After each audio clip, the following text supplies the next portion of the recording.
Bismillah, wassalatu wassalamu ala rasulillah. Mes frères et sœurs, assalamu alaikum. Ramadan Mubarak.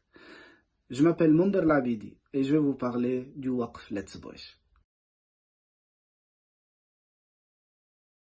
Le prophète alayhi salatu wassalam a dit, avec la traduction du sens, lorsque l'être humain meurt, ses actions s'arrêtent, sauf de trois. C'est-à-dire après sa mort, il est possible que les actions ne s'arrêtent pas. Et parmi ces trois, c'est l'aumône continue, c'est-à-dire qu'on continue à donner de sadaqa, de l'aumône. Alors la question qui se pose, comment est-ce possible? Le waqf est une idée exceptionnelle et géniale pour faire le bien. Nous possédons tous des biens ici sur terre et nous savons bien que tout ça, ça doit rester ici. On ne pourra rien prendre avec nous lorsqu'on sera debout devant Allah subhanahu wa ta'ala, sauf ce qu'on fait et sauf ce qu'on donne fi sabilillah, au nom d'Allah subhanahu wa ta'ala. Mais pour pouvoir faire cela, il y a plusieurs conditions qui doivent être regroupées. Avoir des biens déjà, avoir assez, et avoir la foi assez forte pour le faire et la situation adéquate pour aussi le faire. Mais juste après, tout s'arrête. C'est-à-dire, il faut après attendre un certain temps pour que ça se répète. Et des fois, ça risque de durer longtemps que l'on puisse faire encore un bon don fi sabilillah. Et le waqf, il vient pour résoudre ce problème. En fait, pour mettre un système automatique avec lequel il va maintenir une continuité de donner le bien. Et ça ne dépend plus de nous. C'est-à-dire, ça ne dépend plus de ce que j'ai encore de l'argent ou non. Est-ce que j'ai encore la foi assez forte pour donner fi sabilillah? Est-ce que la situation, elle est vraiment adéquate? Et surtout, est-ce que je suis encore vivant ou même après ma mort?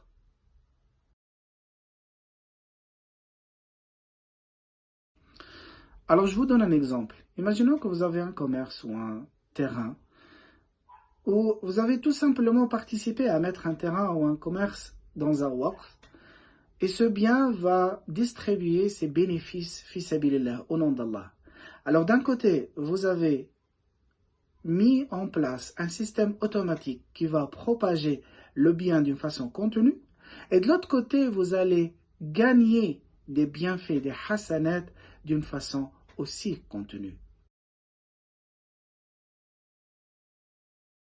Alors le premier qui a mis en place, qui l'a inventé et a mis en place le waqf, c'est bien sûr, comme vous le savez tous, c'est notre bien-aimé prophète Mohammed ibn Abdullah alayhi salatu wassalam. Et pour la petite histoire, un des compagnons du prophète alayhi salatu wassalam, au nom de Mukhayriq, c'est un juif qui s'est converti juste avant la bataille de Uhud, et même il est mort pendant cette bataille en martyr, a laissé 7 terrains, 7 jardins au prophète alayhi salatu wassalam. Et là, le prophète, il a inventé le premier waqf en mettant ces terrains à la disposition des pauvres et des nécessiteux. Comment? En consacrant tous les bénéfices que ces terrains font pour aider ces pauvres et ces nécessiteux.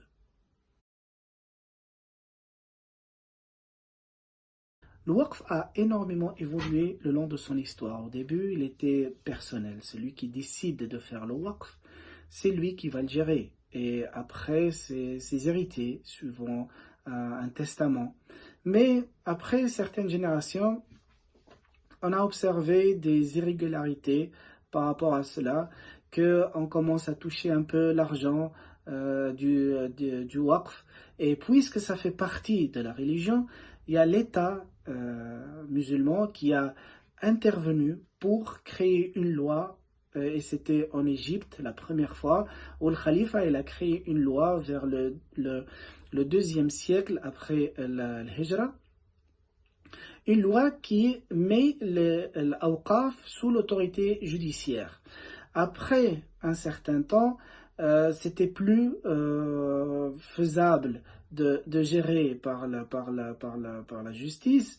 Alors, il y avait un diwan qui était créé et vers le 4e siècle, c'est devenu un ministère dans l'État qui gère les awqaf dans tous les pays musulmans. Et si je vous parle de ça, c'est pour attirer votre attention vers l'importance qu'il faut donner à la gestion du waqf. On ne peut pas le gérer tout seul. Il faut qu'il y ait une organisation qui s'occupe de ça.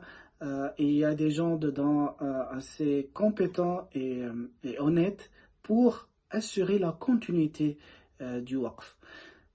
Et j'aimerais ajouter quand même quelque chose de très important, que cette idée de waqf n'est arrivée en Europe que vers le 19e siècle, c'est-à-dire après presque 1200 ans que les musulmans ils ont commencé à le pratiquer chez eux. Et puisque le waqf fait partie de l'islam, alors il a le même objectif que l'islam, qui sont de 5: préserver la religion, préserver la vie, préserver la descendance, préserver la propriété privée et préserver la raison. C'est pour cela qu'il travaille en collaboration étroite avec la législation islamique. Je donne des exemples concrets. L'islam interdit le vol. Le waqf, il vient de l'autre côté pour donner aux pauvres et aux nécessiteux, pour les aider à ne pas voler. L'islam interdit les relations en dehors du mariage.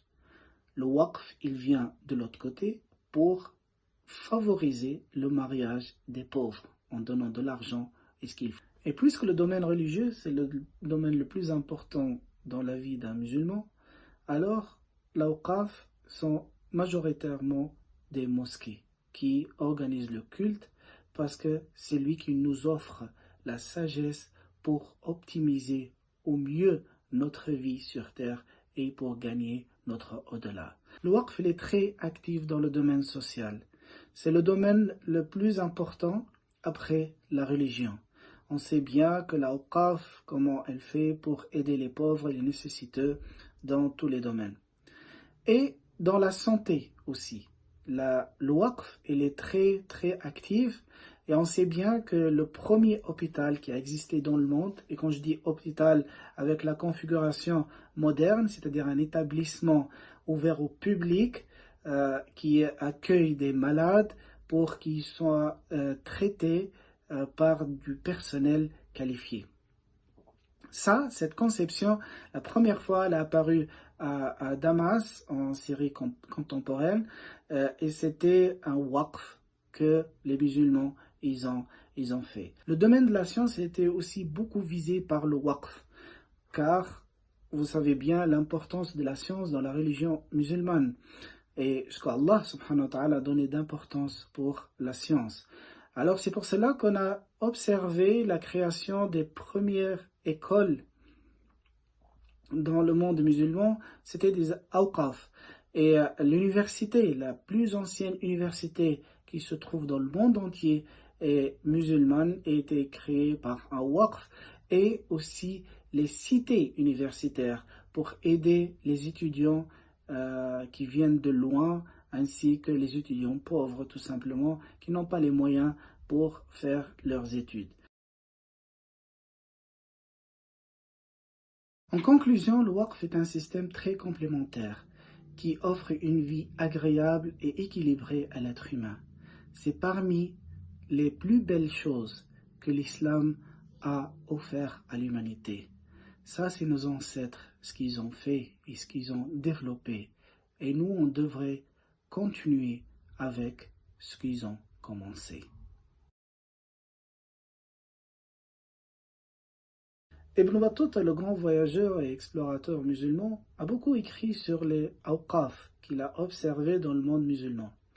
Et à part les awqaf standards qui aident les pauvres et les orphelins ainsi que les malades, il a observé des awqaf très étonnants, des awqaf bien précis, qui témoignent de la perfection et de la efficacité de ce waqf. Alors, je vais vous citer 3 exemples. Le premier, c'est le waqf de la porcelaine. Lorsqu'un enfant casse de la porcelaine à la maison pour qu'il ne soit pas puni par son père ou sa mère, alors il y a un waqf spécial qui peut le compenser, ce qu'il a cassé, il lui donne de l'argent pour qu'il achète un autre verre ou une autre assiette. Il y avait aussi un autre waqf qui est apparu en Tunisie, ça s'appelle le waqf des poissons. En fait, en Tunisie, il y avait un genre de poisson qui est saisonnier, qui est très bon, mais il devient très vite cher lorsque la saison est finie. Et pour que les pauvres puissent toujours accéder à ça, alors il y a eu un waqf qui achète les poissons chers et les vend avec des prix réduits pour qu'ils soient accessibles aux pauvres aussi. Et le dernier waqf que je voulais vous parler, c'est le waqf de tromperie des malades. Oui, c'est pour tromper les malades. En fait, les hôpitaux, ils étaient tellement développés dans ce temps-là qu'ils ont compris que l'état psychologique du malade aide beaucoup à la guérison. C'est pour cela qu'ils ont créé un waqf qui va donner un salaire à des acteurs. Eux, ils vont se déplacer dans les hôpitaux et se mettre pas loin du malade et parler entre eux comme si lui, il n'entend pas, mais ils le font exprès pour que le malade les entende. Et après, eux, ils commencent à parler de lui en disant « Ouais, tu te rappelles de celui-là, quand ils l'ont ramené, il n'était pas bien, mais regarde maintenant, il est beaucoup mieux. » Et ça remonte le moral au malade, il l'aide vraiment à guérir. Et même rentrer en discussion après avec lui pour le remonter le moral, pour qu'il puisse guérir plus vite. Regardez le waqf où il a pu arriver. Il était tellement en avance sur son temps et tellement bénéfique pour tout le monde, c'est-à-dire pour l'être humain lui-même qui le met en place et c'est lui qui va bénéficier de ça et même ceux qui sont à l'extérieur qui vont apprendre de ça et qui vont l'appliquer chez eux. C'est pour cela que je vous invite vraiment à être nombreux à soutenir notre waqf qui existe maintenant au Luxembourg. Bien sûr, notre waqf il est un peu différent de ce que je viens de citer. Dans les prochaines vidéos, il y aura les frères qui vont vous expliquer comment le faire ici au Luxembourg pour qu'il soit aussi bénéfique. Barakallahu fikum, j'espère que je n'étais pas trop long et je vous dis Ramadan Mubarak. Assalamu alaikum.